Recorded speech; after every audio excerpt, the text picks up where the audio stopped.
ঢাকা মাওয়া এক্সপ্রেসওয়েতে বাস চাপায় ৬ জন নিহতের ঘটনায় এই ব্রিফিংয়ে পুলিশ জানিয়েছে, দুর্ঘটনার একদিন আগে রং করে পুরনো বাসটি ঢাকা কুয়াকাটা রুটে চলাচলের জন্য সড়কে নামায় মালিকপক্ষ।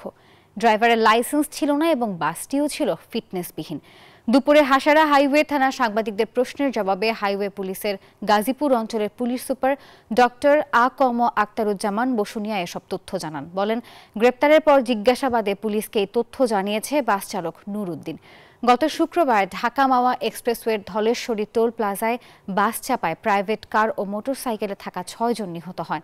এই ঘটনায় পরদিন নিহত আমিনা বেগমের বড় ভাই নুরুল আমিন বাদী হয়ে ঢাকার দক্ষিণ কেরানীগঞ্জ থানায় মামলা দায়ের করেন।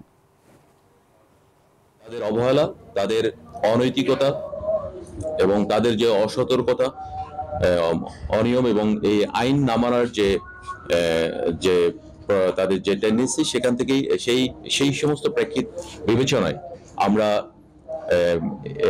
মালিকরে, যে এই ব্যানারের যে মালিক আছে ডাব্লু ব্যাপারী, তাকে আমরা অভিযান চালিয়ে তাকে আমরা গতকালকেই আমরা তাকে গ্রেপ্তার করতে সক্ষম হই।